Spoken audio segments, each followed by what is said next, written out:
Salut les geeks, j'espère que vous allez bien.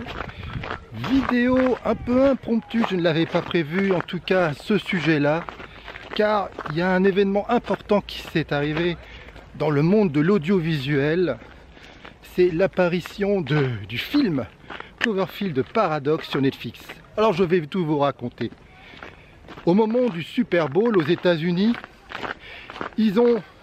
les chaînes de télé ont diffusé la bande-annonce de Cloverfield Paradox et c'est la première fois qu'on voyait des images sur ce film. Donc on n'avait jamais vu ça auparavant. Aucune photo, le synopsis, rien n'a filtré sur ce film, absolument rien, on ne savait rien. Et au moment du Super Bowl, on a donc vu la bande-annonce et Netflix a indiqué que quelques heures après, le film sera diffusé sur sa plateforme.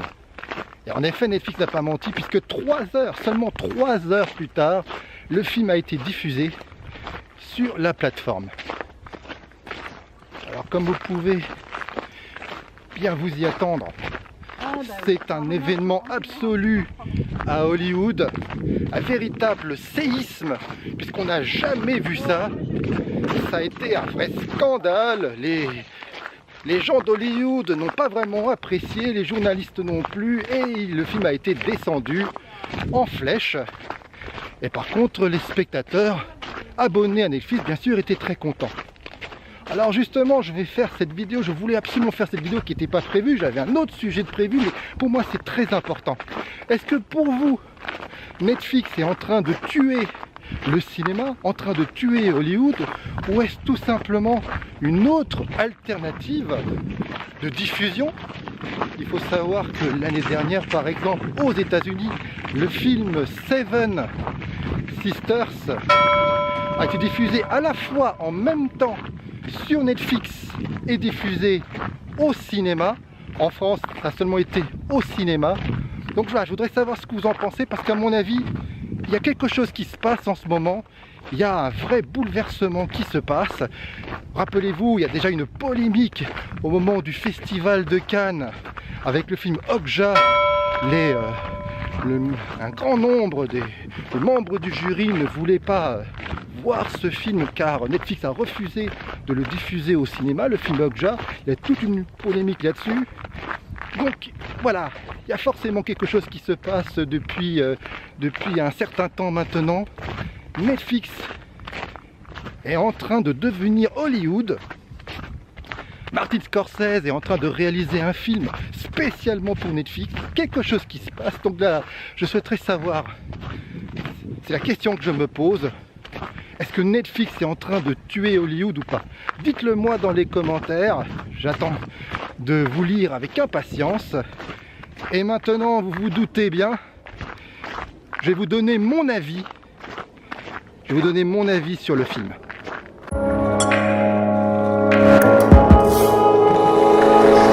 Bon, j'adore me balader dans la neige, mais il fait quand même bien meilleur chez moi. Donc on va continuer cette vidéo ici pour vous parler du Cloverfield Paradox, le 3e chapitre de la franchise Cloverfield. Alors sachez que le titre original c'est God Particle. Sachez que le film Cloverfield Paradox est réalisé par Julius Onah, qui est un cinéaste américano-nigérien et qui a réalisé en 2015 un film qui s'appelle The Girls in Trouble.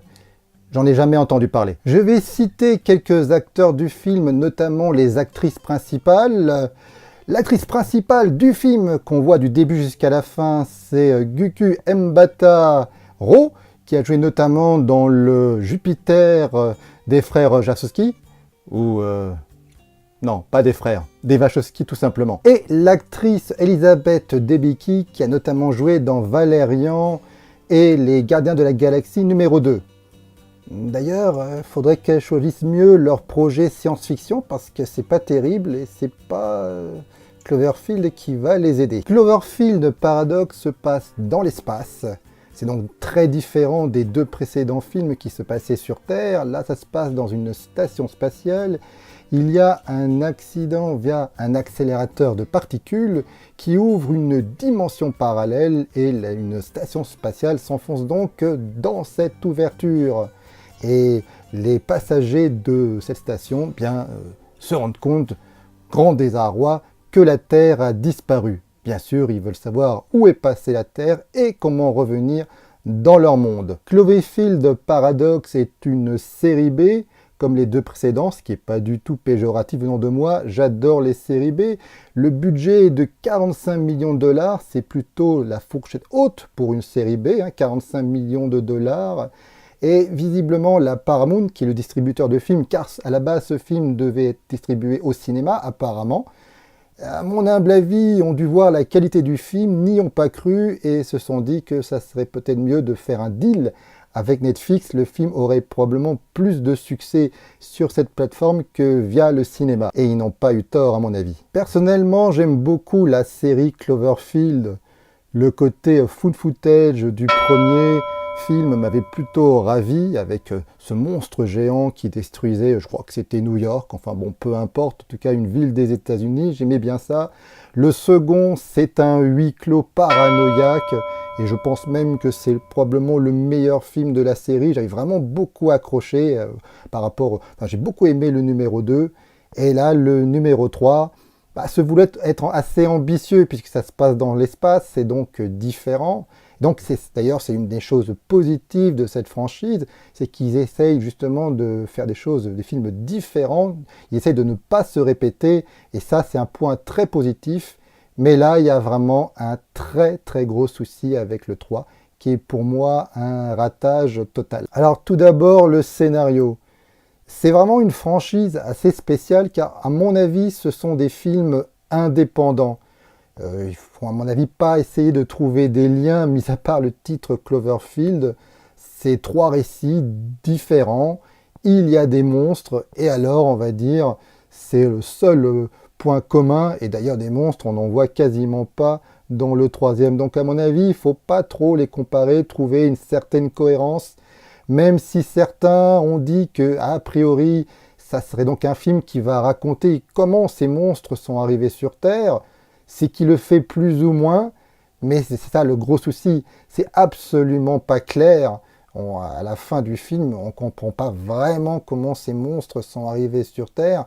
On imagine bien sûr que c'est via cet accident d'accélérateur de particules, c'est via cet accident-là que ces monstres se sont engouffrés.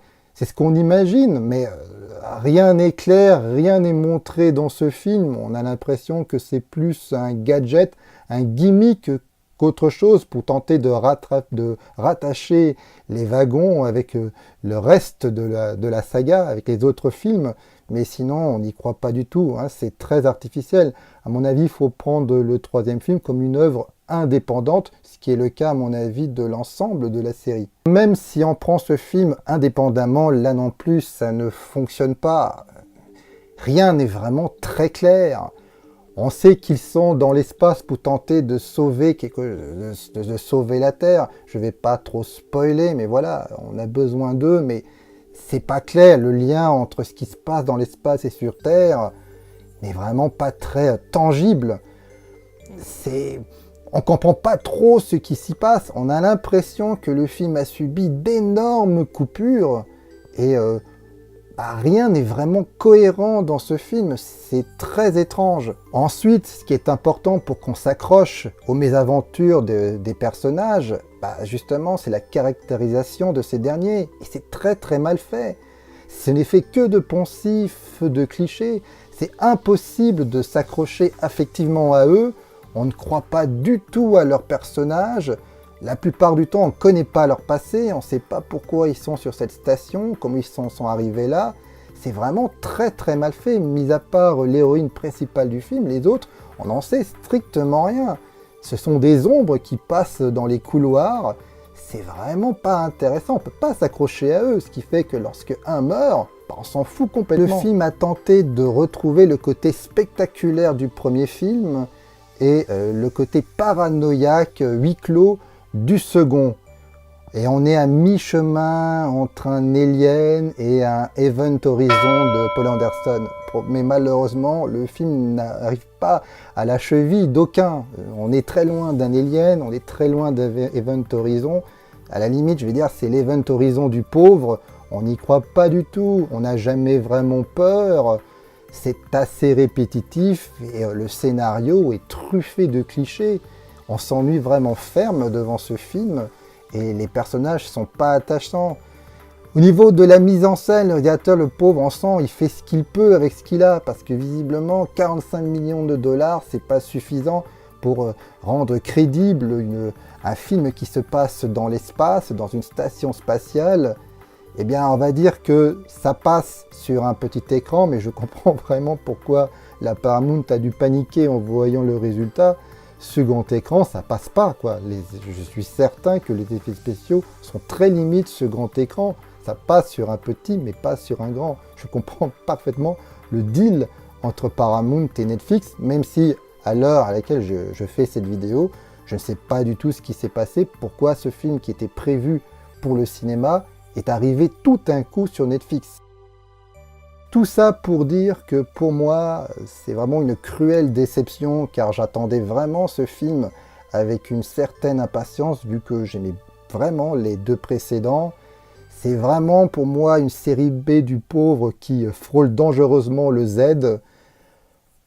Je m'y suis pas vraiment ennuyé, j'ai trouvé ça divertissant car le film fait environ 1h40 et heureusement qu'il fait pas plus.